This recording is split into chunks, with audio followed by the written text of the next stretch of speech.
Да, по метеото време е за нашата утринска тема. Веќе неколку пати утринава од самиот старт напоменав за што ќе зборуваме, една сензитивна тема, една тема за која што е потребна многу поголема едукација, па еве ние ќе направиме 5 точки денеска во нашата утринска на телма. Ние отпадот не ни е нешто непознато за нашата земја и минатата година многу се зборуваше за истиот и ова или со почетокот на новата 2026 исто така останува една од најактуелните теми. Но денеска ќе зборуваме за текстилниот отпад, бидејќи Македонија навистина тоне и во текстилен отпад. Годишно се создаваат 35.000 тони отпад, а најголемиот дел од нив велат завршува за жал на депониите низ земјава, а знаеме колку депонии бројни ги имаме кај нас. Во студиото ни е Ирина Тошева, моден дизајнер и дама за која што ве пред малку споменав и јас, веќе те поврзуваат многумина со текстилен отпад, со рециклирање или наоѓање начин што да се прави со текстилен отпад. Така што си ни и повеќе од соодветен соговорник на оваа денешна тема. Имаме многу работи што треба да ги споделиме. Ние веќе зад камери дел од нив начнавме, но сега и за гледачите ќе биде навистина едукативно тоа да го споделиме заеднички, а за краток временски период ќе се поврземе и со Штип, од каде што ќе ни се јави господинот Борис Шарковски, кој што е дел од Фондацијата за развој на локалната заедница Штип со последната анализа за текстилниот отпад во нашата земја. Ирина, добре ни дојде. Добро ме најдов. Ти благодарам што ја прифаќаш поканата да зборуваме, споменав за сензитивна тема, за тема за која што фали многу поголема едукација кај населението, кај младите. Можеби младите веќе менуваат некои работи и се малку посвесни, но сепак недостига и кај нив едукација, особено кај повозрасната категорија на луѓе. Велиме, сите имаме текстилен отпад, секое семејство или секое домаќинство има текстилен отпад и најчесто не се знае што да се прави со истиот. Се подарува на други семејства, се рециклира ако некој тоа умее да го прави, но најчесто завршува во контејнерите и тоа зборувам оние обичните, нели? Каде што завршува се и потоа за жал на депониите. Но тоа не е вистинскиот пат кој што треба да го изоди еден текстил или еден материјал.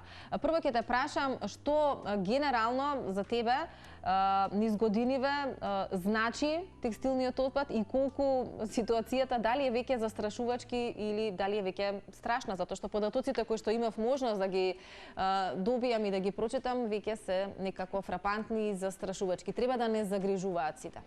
Најпрвен благодарам за одвоениот простор за оваа важна тема и се надевам дека денешниот разговор ќе разбуди нешто кај гледачите, дека ќе почнат повеќе да внимаваат на ова. Во моментов донацијата се гледа како единствениот начин за ослободување од оние облеки кои ни ги носиме, но секако и тоа не е решение. Тоа го видовме и многу одамна на одредени акции кога се донира несоодветни облеки како свечени фустани и не знам некои такви работи. Значи тоа не е соодветно место, треба сепак да бидеме паметни каде ќе ги насочиме работите ако навистина сакаме да ги донираме и сето тоа да го направиме со соодветна организација која за да знаеме дека завршило во вистинските раце. Покрај донацијата, ако тоа парче не е во добра состојба, треба да пробаме да најдеме начин да го пренамениме или да го реупотребиме во некоја друга функција. Например, тоа се случува со најчесто со маиците, обичните кои сите ги носиме, на крај завршуваат како некоја крпа, значи крпа треба треба првично да пробаме да најдеме некој начин да го продолжиме животниот век, таа секако потоа на крај ќе заврши во канта. Но секако тука се и контейнерите за текстил кои се повеќе ги има по продавниците за облека. Се надевам дека граѓаните почнале да ги забележуваат и тие ни се исто една шанса каде што треба да го ставиме текстилниот отпад. Особено оние парчиња кои веќе не се во никаква нослива состојба, кои едноставно веќе нема чаре што да се направи. Многу често ме прашуваат кога ќе спомнам за овие контейнери, затоа што се поставени кај одредени брендови, дали треба само да се фрла облека од тој бренд. Не треба, значи може од било која облека која имаме да ја ставиме во овие контейнери. Да, и тоа е еден новитет и ќе ни кажеш зошто е новитет, бидејќи пред малку ми откри дека ние сме единствената земја која што не е во Европската унија, а е петата во Европа која што го има законот. Ќе ни кажеш што подразбира законот и всушност тие контейнери кои што се повеќе луѓето од нас ги среќаваат во продавниците од каде што нели најчесто си купуваме и сите ние облека или гардероба. Тие контейнери се поставени, но луѓето се неинформирани. Значи, тоа е резултат на законот, но неинформираноста е се уште присутна. Значи, не знаат граѓаните зошто се тие контейнери, што треба да прават со тие нели кутии поставени во продавниците. Ајде малку тој процес да го објасниме, затоа што тоа е резултат впрочем на законот. Каков закон имаме ние во Македонија, што е европски закон и колку функционира? Од минатата година го имаме овој закон, тоа се вика закон за проширена одговорност на производители. Кај нас спаѓаат тука неколку текови на отпад, не знам, гуми и разни работи, масла, текстил. Додека пак, например, во Франција има посебен само за текстил, но како и да е, ние треба да бидеме горди, затоа што сме петата земја во Европа која го има овој закон. И што всушност подразбира овој закон? Дека производителите треба да дадат опција на потрошувачите од кога ќе завршат со користење на тој производ, затоа што досега целиот терет бил на потрошувачот. Значи, од кога ќе го купиш, веќе производителот не го интересира ти што ќе правиш со неговиот производ и останува на тебе да најдеш начин што ќе се случи од кога ќе се расипе, скине или што и да биде зависно нели каков производ е. Затоа сега се поставени овие контейнери во продавниците, имаме колективни постапувачи со текстилен отпад. Тоа е нешто како што е пакомак, што сите го знаеме нели за пластични шишиња и хартија. Ова е всушност за текстил. Во моментов, колку што сум запознаена, има 3 текстилни колективни постапувачи, но исто има и компании кои се регистрирани како рециклатори. За жал, иако тие се можеби регистрирани како рециклатори, никој не рециклира текстил кај нас, туку сето ова се носи во Турција. Турција е земја која во моментов многу работи, мислам дека дури од цела Европа било каков отпад завршува во Турција, многу вложуваат во рециклирањето или на крај, ако не е во добра состојба, завршува во Русија. Тоа значи дека кој е патот на гардеробата или облеката стара што луѓето ја оставаат во контейнерите во продавниците? Каде оди таа? Значи или оди во Турција. Колективните постапувачи ја земаат? Да, колективните постапувачи ја земаат. Значи, секој производител плаќа, не ми текнува точно сумата, која беше 0, нешто ситно евро од производ, што го внесуваат во нашата земја. Тука спаѓаат и големите брендови во трговските кои ги имаме во моловите. Тие плаќаат на овие организации кои потоа нели нивна обврска е да направат нешто со отпадот. Затоа што никој во моментов не рециклира во нашата земја, тој оди значи или во Турција каде што си има соодветни компании кои работат со ова, или за жал завршува во Русија. Да, за жал завршува на бројните депонии кои што ги имаме во нашата земја. Да, за жал опцијата ни е со депониите, за граѓаните кои не се информирани, најлесно им е тоа да го фрлат во комуналниот отпад, но текстилниот отпад не е исто со комунален отпад. И сега, знаеш што, Ирина, ми се наметува прашањето дали е неинформираност или можеби нешто друго. Значи, ние контейнери за текстилен отпад на јавни површини во градовите, малте ни да немаме. Каде граѓаните, нели, треба да го фрлат тој отпад. Факт е дека најчесто завршува во контейнерот кој што ни е најблиску, кој што сите ние, нели, во околината и обкружувањето го имаме, каде што фрламе секаков друг тип на отпад. Во одредени градови веќе ги има овие контейнери, например баш во Штип, во центарот на Штип го има овој контейнер каде што граѓаните може да постават. За Скопје од информациите кои ги имав не беше дозволено од претходното раководство на градот да се постави на јавна површина. Но сега прочитав дека се поставени некаде во кисела вода, мислам дека се во склоп на некое училиште. Лично сум видела и во Куманово во склоп на училиштето, обично се поставуваат овие контейнери близу училиштата, за нели да се има контрола, да не се крадат овие облеки, да не се отвараат или па да не се фрла несоодветен отпад, затоа што и самите сме сведоци на контейнерите за електронски отпад дека има се освен електронски отпад. Да. Ете, тоа е веројатно полека, но сигурно одиме кон моментот дека ни фали таа едукација, дека луѓето се неинформирани и не знаат на некој начин што и како треба да се прави со текстилниот отпад, кој што споменавме најчесто завршува за жал и на депониите. А што значи ако завршува на депониите? Дека ги загадуваат реките, загадуваат почвата и доколку се запалат тие, се согорува, доколку се согоруваат, се загадува и воздухот. Сето тоа води до моментот дека текстилниот отпад е многу штетен за човековото здравје. Да, јас тука би сакала да кажам нешто повеќе, значи рециклирањето ни е последната ставка во хиерархијата на отпадот. Значи првин треба, тука има неколку R's на англиски, првин треба да одбиеме. Значи нешто да не го купиме затоа што е премногу ефтино, туку да размислиме или па ако некој ни го дава гратис, ако имаме веќе дома нешто такво, да не го земаме, освен ако немаме на кој да го подариме. Значи првото е refuse. Потоа е reduce, значи да редуцираме, да купуваме помалку облека, да правиме промислени избори, да купиме поквалитетна облека што би ја носеле подолго отколку да купуваме полиестерски облеки кои ќе ги носиме само една сезона и потоа нема да ги носиме или нема да се чувствуваме пријатно и нема потоа да ги облекуваме. Потоа ни доаѓа поправка, repair. Значи, откако ќе се скине тоа парче, да пробаме да го поправиме. Имаме и центарот за поправки во Скопје, каде што јас држам на различни работилници, каде што граѓаните бесплатно може да дојдат и да се едуцираат како тоа да го направат сами. Имаме и отворени денови за текстил, каде што шивачка може да им помогне како тоа да го направат. Кажи ни кога се тие отворени денови. Нека ги следат ништо ново на социјалните мрежи, имаме повици, имаме секогаш навистина голем интерес. Одиме на принцип прв дојден, прв услужен, првите 10 кои ни се пријавуваат можат да бидат дел од овие работилници. Значи опциите ги има, само треба нели многу повеќе да зборуваме за граѓаните да видат дека сепак има опции и дека треба да ги искористат. Потоа следно ни доаѓа нели да го поправиме, потоа следно ни доаѓа да reduce, refuse, recycle на крајот ни доаѓа, значи рециклирањето е последната фаза што треба да, значи last resort, значи скроз последното нешто што треба да го направиме. Секако тука и апсайклингот, тука би сакала да разграничам, значи за жал немаме соодветен збор на македонски, пренамена и реупотреба би значило апсайклинг. Рециклирањето ни е всушност даунсайклинг. Ја намалуваме вредноста на самиот производ. Ако тоа било мајца, на крај станува крпа за прашини и завршува во ѓубре, значи му ја намалуваме вредноста.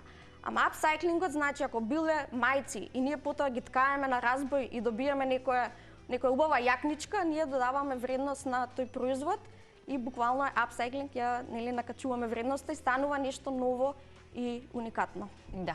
Веќе гледам дека го имаме господинот Борис Шарковски од Фондацијата за развој на локална заедница Штип на линија, поточно со видео. Борис, добро утро. Добро утро. Верувам дека делумно ни го слушнавте разговорот кој што го имаме тука со Ирина. Да, слушнав се. Да, па еве би сакала да го слушнам и вашиот став. Ние во разговорите кои што ги имавме минативе денови, навистина споминавме клучни поенти кога е текстилниот отпад во прашање. Вие ми кажавте дека веќе ја имате и најновата анализа за минатата година, па што велат бројките кои што јас од самиот старт на емисијата споменав дека треба да бидат, односно се застрашувачки, треба да не натераат да размислиме што и каде со текстилниот отпад во нашата земја.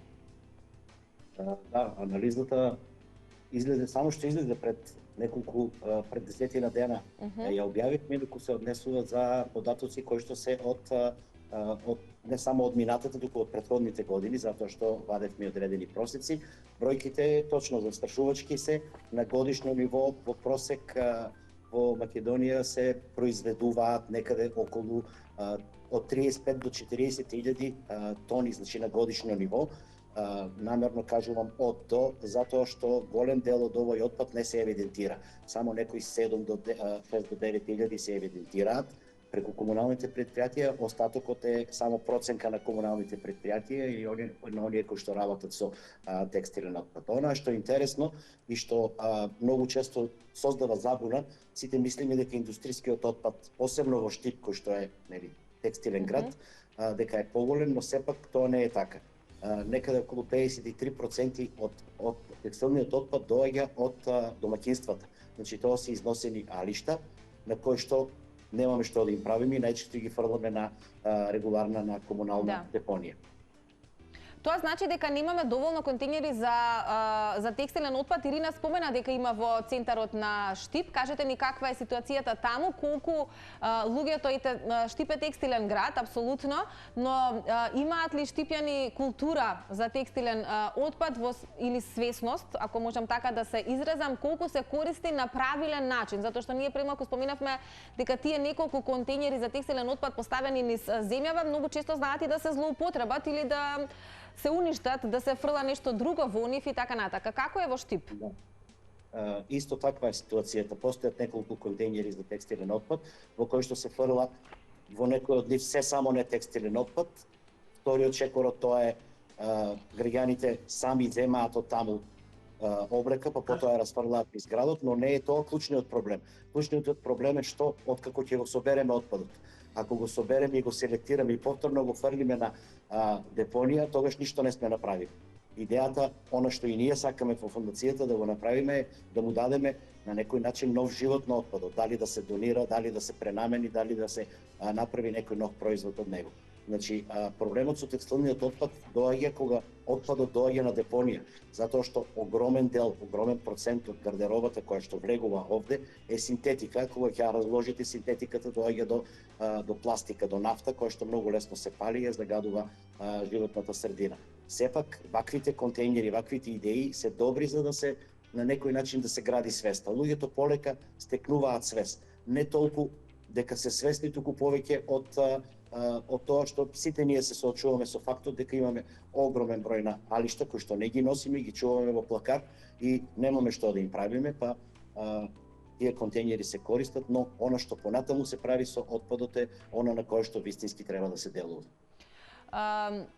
Имаат, спомена граѓаните, барем во Штип, нели малку поголема свест за тоа дека треба таму да се положи текстилниот отпад, но што е со овие контейнери, дали имате информација, дали ќе бидат поставени во останатите градови во нашата земја? За сега нема таква идеја. Анализата покажа дека согласно законот да не ги опторуваме граѓаните со закони, но секоја општина која што има над 30.000 жители мора да формира центар за текстилен отпад. До сега само 3 општини се во фаза на формирање, но оваа фаза на формирање трае веќе 3 години, што покажува дека ништо не се случува.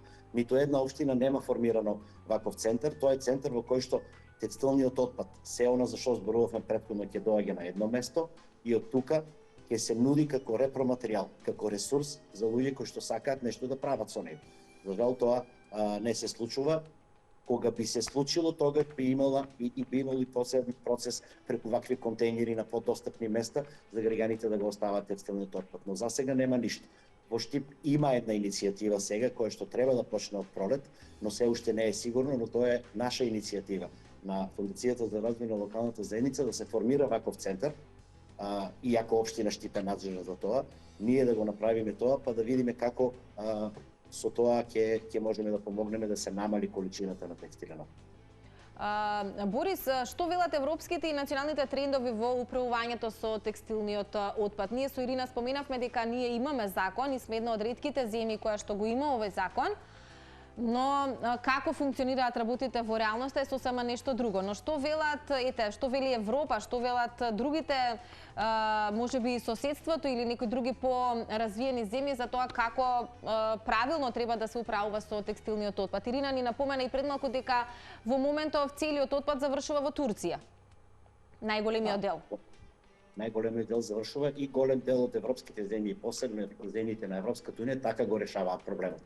Го собираат, го балираат, значи ја намалуваат неговиот квантитет и понатаму го извезуваат за рециклирање. Во поглед на законската регулатива, ние сме подготвени како и во многу други области, така и во ова. Постојат два клучни закони, оној за управување со дополнителни текови на отпад, кој што го опфаќа текстилот, и законот за проширена одговорност на потрошувачите, кој што се темели врз еден клучен принцип, а тоа е загадувачот плаќа. Оној кој што го произведува и пушта во промет отпадот, тој е должен да плати за неговото собирање. Но тоа на хартија изгледа така. Во всушност во живо не изгледа така. Во пракса не е така. Во реалност не е така. Кај нас се реупотребува нешто околу 3% од текстилниот отпад, а се рециклира помалку од 1%. На ниво на Европска унија овие бројки се малку поголеми, некаде околу 20% се реупотребува и поголем дел се рециклира, некаде околу 40%, но на начин на кој што споменавме. Дури и кај нас по закон има колективни постапувачи со текстилен отпад кои што го собираат и понатаму управуваат со него, лиценцирани се за тоа, но тоа управување значи најчесто извоз за рециклирање. Така да, Борис, кои се вашите, не знам, можеби визии, еве до крајот на годината, кога станува збор за текстилниот отпад во Македонија, гледате ли некое подобрување со оглед на тоа што споменавме, недостига едукација во многу сектори во нашата земја, секое домаќинство има отпад, гледаме дека за жал завршува на депониите, здравјето на граѓаните е во прашање, а од друга страна и неинформираноста нивна. Да, има неколку аспекти. Едниот аспект е државата, што државата прави, другиот аспект е колку граѓаните се свесни, иако тие меѓусебно се поврзани. Оно што ние сакаме да го направиме е од една страна да притискаме, условно кажано, на надлежните институции да се применуваат овие закони кои што се донесени. Значи тоа е дел од созастапувањето, да ги на некој начин колку што имаме ние можност и ресурс натераме да си ја вршат својата работа, но од друга страна и да покажеме дека со текстилниот отпад може да се управува многу посоодветно. Ние веќе 7-10 можеби години водиме едно социјално претпријатие кое што текстилниот отпад го користиме за полнење на нови производи, на перници, оние лейзи бегови за седење, пернички за миреничиња. Тоа количината која што ние користиме како полнење во овие нови производи е занемарителна, е многу мала гледано во вкупната количина, но сепак како идеја, како нешто кое што ние сакаме да го поттикнеме да повеќе луѓе да го прават и да гледаат на текстилниот отпад не како отпад, туку како ресурс, како репроматеријал од кој што можат да произведат нешто ново. Понатаму да ја зголемиме соработката со оние кои што работат пренамена на текстилниот отпад, како што го прави тоа Ирина, значи оној апсайклинг за кој што таа зборуваше, за да можеме на тој начин да ја развиваме свеста кај граѓаните, да поттикнеме луѓето да овозможат за себе одреден профит, користејќи го текстилниот отпад и нормално општините и министерството како надлежни да си ја завршат својата работа за која што презеле обврска со закон. Да, Борис, уште едно прашање пред да ве одјавам. Во некој од истражувањата се наведува дека Македонија најмногу увезува огромна количина на ефтина облека, тоа во најголем дел е, нели, полиестер. И дали е точна оваа информација дека всушност таа ефтина увезена облека е, нели, еден од најголемите загадувачи тука кај нас? Да, тоа е точен податок, затоа што немаме точни бројки, но вака од некаква проценка, околу 90% од она што влегува е полиестер. Многу мал дел од е памук, нормално мора да има и нешто памук, но голем дел е полиестер и тоа навистина создава големи проблеми. Немаме време да ја шириме дебатата, но во време на конзумеризам, во време на ефтина облека која што доаѓа од најчесто од исток, малку тешко е да се бавите со текстилниот отпад затоа што свеста мора да се гради константно. Знаете, сега имате парчиња облика кои што можете да ги купите и за 100-200 денари и затоа потребни се координирани напори. Малку свест, но малку и мерки, па дури и казнување, не само казнување, дури и некакви субвенции за граѓаните кои што го прават тоа. Само уште кратко ќе кажам, согласно законот за дополнителни текови на отпад, секој граѓанин може во било која продавница која што продава текстил да врати сопствена гардероба, значи да однесе неколку парчиња и за таа сметка да добие одреден попус од продавницата, но тоа се случува на 2-3 места во Македонија. Па да, за попустов прв пат слушам, да бидам искрена, но факт е дека постојат, нели, места каде што може да се однесе сега веќе, но не знам колку добиваат граѓаните бенефити. Ова е уште една работа која што треба дополнително да ја истражиме. Досега не сме слушнали дека некој дава. Идејата на законот е да однесете 2 парчиња гардероба, да земете едно со попус, каков и да е, 5%. Но тоа не се случува досега. Доброто е што се поставени барем контејнери на кои што можат да ја земат. Значи одиме чекор по чекор, многу мали чекор. Да, добро е што ете почнала или тргнала работата од некаде, ама ние во Македонија секогаш се радуваме дури на вакви мали чекори, иако треба нели малку кога е здравјето во прашање малку позабрзано да се работи. Но Борис, ви благодарам искрено за вашето вклучување. Споминавме да темата е опширна. Ние ќе си земеме за цел во оваа 2026 многу почесто да зборуваме за вакви теми, затоа што секако кога е здравјето во прашање на граѓаните, па и многу други проблеми кои што ни засегаат државата, тоа само говори дека е од општествено значење да се зборува за вакви теми во медиумите. Ви благодарам многу за вашето вклучување. Ви благодарам. Да, беше тоа Борис Шарковски од Фондацијата за развој на локалната заедница Штип. Ние долови ситуацијата во Штип, ги видовме тие три значајни контењери кои што ги имаат штипјани. Ирина, ќе продолжиме со тебе. Борис го спомена конзумеризам, спомена ефтина облека и јас во дел од истражувањата кои што ги најдов на информација дека навистина Македонија увезува огромна количина на ефтина облека. И сега ќе те прашам од каде тој конзумеризам на нашиот народ за ефтина облека. Дали е тоа паралелно со сиромаштијата која што ни владее или можеби постојат други фактори кои што влијаат сите ние да посакаме да си купиме ефтино парче, нели? За 100 денари, за 300 денари. Секој си го гледа својот паричник, тоа е нормално, нели да помине што поевтино. И јас сум го правела тоа. Не размислуваме за другите работи. Никој не размислува ако, например, едно парче облека е толку ефтино, колку биле платени работниците кои учествувале во правењето на тоа парче облека. Значи, никој не размислува на големата слика, ниту па што ќе се случи со тоа парче откако ќе престанеме да го користиме. Може треба и малку да престанеме да бидеме себични, да си мислиме само на себе, на својот паричник, туку да ја гледаме поголемата слика, дека сепак можеби некој страдал во синџирот на изработка на тоа парче, тоа не е газдата на тој бренд, не е кој без никаков проблем ќе си купи нели нова јахта или нов автомобил. Туку секако нели страдаат работниците, а нели откако ние би престанале да го користиме тоа парче, што можеби само еднаш ќе го облечеме, тоа ќе заврши во најблискиот контейнер заедно измешан со комуналниот отпад и потоа на Дрисла. Знаеме дека Дрисла е исто депонија која не работи по никакви стандарди, значи по никакви европски стандарди, така да треба да гледаме да го избегнеме колку можеме повеќе тој дел. Сметам дека тука и модата и трендовите кои толку брзо се менуваат, ги потикнуваат луѓето што повеќе да купуваат, да не размислуваат, нели секогаш да бидат во нешто ново облечени. Ирата на социјалните мрежи прави сите да патат по лајкчиња, по нели внимание од другите, па секогаш да нели се појават во нешто ново. И затоа е многу важно тука и јавните личности пред се да видиме дека купуваат или во секонд хенд продавници или дека носат нешто што има долга приказна, нешто што е од нивната мајка, баба или нешто што било од нивната младост, ако се работи за повозрасни личности. Значи за да допрат повеќе и до помладата генерација, за полека да се менуваат овие навики. За среќа, кај голем дел од младите, па тука и со социјалните мрежи, полека и се менува тоа. Гледаме и во Центарот за поправки доаѓаат, сакаат да научат некои вештини, да везат, како да си ја доукрасат облеката, да стане поуникатна, да ја дадат некој свој печат, свој печат да ја дадат, затоа што кога ќе дадеме свој печат на облеката, таа ни станува драга. Значи може да биде нешто буквално многу поевтино, купено ефтино, но ако ни се случило нешто убаво во таа облека или ако нешто сме го доработиле, нешто сме направиле, ќе ни стане нели драго и нема туку така да заврши во канта. Има значи многу фактори, треба доволно е секој од гледачите кога ќе излезе на следниот шопинг да подразмисли, да ја провери внатрешната етикета. Тоа е нешто што ретко кој го проверува. Да, баш тоа го забележувам последниот период.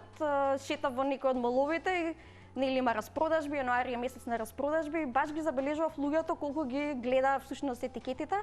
Кај нас голем дел од производите составот е напишан и на етикетата со цената. Не мора секогаш да го отварате производ да видите внатрешната етикета. Ама мислам дека 99% се задржува само нели на цената, односно на својот паричник, дали може тоа си го дозволат или не. И тука на крајот ни следува и едно што се вика cost per wear, значи колку нас не чини тоа што односење, ако тука е всушност цената поделена со колку пати би го носеле. Значи ако джемперот е 100 евра, ако го носиме 100 пати, значи тој джемпер е 1 евро од носење.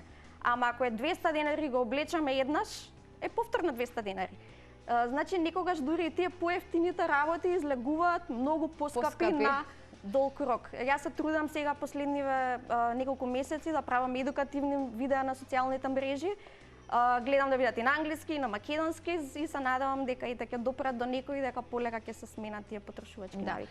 Ова говори за фактот дека најчесто луѓето не се ни грижат што материјал носат на себе. Така? Да, мислам дека само забележуваат ако нешто нели ги чеша, не им е пријатно или ако нели се осетат дека се потат, не се чувствуваат убаво, но често не се свесни, можеби си мислат ева, под стрес сум, па денес повеќе нели се потам, нешто се случува. А не се всушност свесни дека сето тоа е од самата облека. Облеката треба да не штити, да ни прави да ни биде убаво, не да се чувствуваме како да сме во некој оклоп, дека нашата кожа не диши, дека не ни е пријатно. Да. Ги спомена секонд хенд продавниците. Кај нас, како што кажа Борис, имаме така мали чекори, значајни, но сепак се тоа мали. Имаме и за секонд хенд или продавниците каде што можеш да купиш од втора рака, и буквално преведено, облека или на облеката да се даде некој втор живот понатаму во носењето. Имаме некое подигнување на свеста, но што вели твоето искуство? Еве пред малку ми сподели дека неодамна беше во Париз, па можеме да споделиме како тоа таму функционира и на кое ниво е таму, иако сме нели ние далеку од Франција, но Франција е една од земјите која што го има имплементиран овој закон, така? Франција е многу напред, мислам дека е земја што е најнапред во однос на текстилниот отпад со законските регулативи. Насекаде, буквално во Париз имаше продавници од втора рака и баш имаат еден бренд што е познат насекаде низ Париз што се вика Kilo Shop. Каде што нели на кило може да се купат облеки, но и облеките кои се продаваа беа навистина преубави, ретро. Јас се вратив со кимоно си купив од таму, затоа што едноставно со багажот не можев и нешто повеќе да си купам. Но навистина имаше... Но народот како функционира таму? Значи нема никаков влегуваат, млади проблем... си купуваат, значи нема никаква стигма. Тоа беше и за време на моите студии во Италија во 2011 година, кога не носеа во Прато. Прато е во Италија градот на текстилот, нешто како Штип, близу Фиренца, и имаше огромни магазини каде што се наоѓа и дизајнерски парчиња од втора рака. И знам дека и тогаш кога си купував и потоа имаше и кај нас некој зачаток беше на овие продавници, моите другарки пример беа многу скептични, нели тие гадно кој го носел. Тоа е најчесто. Не размислувајќи на моментот дека кога ќе влезат кај некој од големиве брендови, некој пред нив тоа го пробал. Или значи повторно е облечено од некој, или па седало по магазини, газано, патувало од земјиот трет свет, секако не е испеглано, не е дезинфицирано и ставено на закачалка. Значи сепак си го облекол нешто што или некој го пробал пред тебе, или па ете било по земја некаде. Така да не значи дека и овие парчиња се такви. Секој ќе си ги донесе дома и секако нормално и да е ново парче и да е парче од втора рака, првично ќе си ги испере и потоа ќе го облече. Инаку модата од втора рака е малку и дискутабилно, баш читав и некои истражувања, затоа што убаво е што се купуваат втора рака, се дава нели нов живот на овие парчиња, но и на некој начин затоа што е поевтино се поттикнува конзумеризмот. Така да меч со две острици, исто и овој Боби што го спомна со попустот, значи да вратете го парчето, ама ќе ви даваме попуст зашто ве мотивираме да си купите пак. Значи сите овие иницијативи мислам ги разбирам и треба да постојат, но и на некој начин се така колку супер толку и нема. Затоа што пак е купувањето во прашање, но од друга страна пак ако ништо друго на вистинско место ќе се остави текстилниот отпад? Да, и секако ако рециклирањето кое за жал и во светски рамки не е толку развиено, значи имаше најразлични компании кои почнаа со големи донации се за да вложат во ова инвестиции, банкротира затоа што едноставно технологијата не е толку развиена или пак технологијата е развиена за рециклирање само на еден тип на материјал, значи чист памук, полиестер, гледаме и самите оние кои ги забележуваат етикетите на облеката дека голем дел од облеката сега е мешана. Сега е многу потешко да најдеме чист памук. Најчесто е блендет, тоа е мешана и веќе самата технологија не е уште толку развиена. Што сметаш, зошто се користат два материјали во најмала рака? За да се задржи ефтината цена. За да се задржи? Затоа што се поскапе, модата нели мора, брзата мода мора да остане нели ефтина и достапна за секој. И затоа најлесно е нели да се меша со полиестер. Иако за одредени работи потребно е да има мал процент на полиестер за да се задржи долготрајноста. Значи не значи дека секогаш полиестерот е лош, но секако треба да гледаме дали е за горна облека, дали за долна облека, дали е облека за спиење. Никако не смее да се носи облека од полиестер за спиење. Гледам дека по продавниците има баш многу пижами кои не се со природен состав и навистина не разбирам како некој може да спие во тоа. Да. Ги споминавме секонд хенд продавниците, како функционираат кај нас? Кај нас имаме неколку секонд хенд продавници, гледам дека и дали затвараат, се имаме таа стигма која што и ти пред малку ја сподели од пред... Па мислам дека кај помладата генерација полека се губи оваа стигма. Имаме и многу на социјалните мрежи продавници онлайн кои се отвараат. Тука сепак треба граѓаните да бидат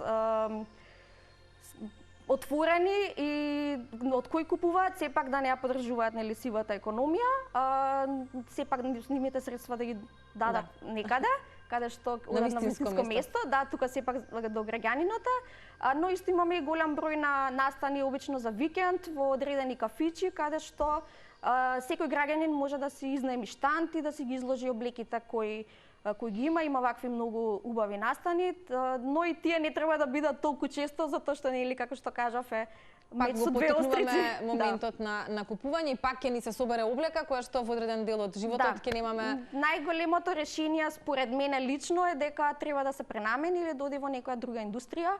Например, текстилот е одличен изолатор.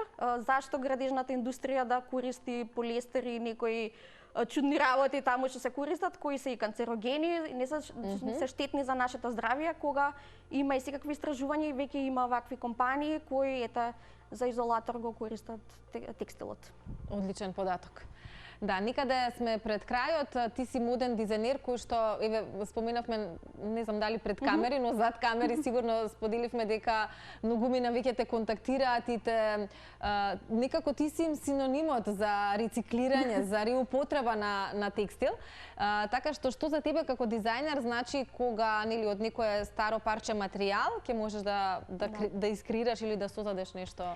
Јас веќе 3 години го нудам сервисот на моите клиенти за пренамена и репотреба, односно за апсайклинг, и многу ми е драго што среќавам најразлични приказни каде што граѓани ми носат облеки кои имаат баш емотивно значење за нив, кои може се износени, веќе не се употребливи, па правиме некое ново парче. Имав неколку такви интересни приказни, еве на пример би ја спомнала Мија Перевска, кирката на Пере Нокаут, која за незиниот личен настап надвор од групата Нокаут ми донесе облеки од незината баба, која беше неодамна почината. Тоа беше едно сако кое успеавме да го модифицираме да стане модерно и интересно според незиното тело. И од останатите облеки направивме како срца кои беа низ целото сако и таа го носеше ова на незиниот прв соло настап. И беше на некој начин како баба и да ја прегрнува додека таа пее. Значи, овие работи немаат цена и многу ми е драго што се повеќе клиенти ми носат вакви работи. Еве баш и во понеделникот една клиентка ми донесе вреќа за спиење од незиниот вујко кој починал. И тој е единственото нешто што го има од него и сега ќе направиме јакничка од оваа вреќа. Одлично. Се надам дека вакви приказни ќе има многу повеќе и дека свеста кај граѓаните навистина ќе расте кога станува збор за текстилниот отпад, бидејќи податоците кои што утрово ги споделивме, навистина треба да ни го стават прстот на чело, на глава, да подразмислиме малку повеќе за ефтината облека, за купувањето, за конзумеризмот, за тоа какви материјали внесуваме во нашиот дом и на крајот какви материјали изнесуваме од нашиот дом. Да, опциите ги има, само треба да сме информирани. Така е, да. Ирина, ти благодарам многу за гостувањето и за сите овие корисни информации кои што заеднички ги споделивме за гледачите.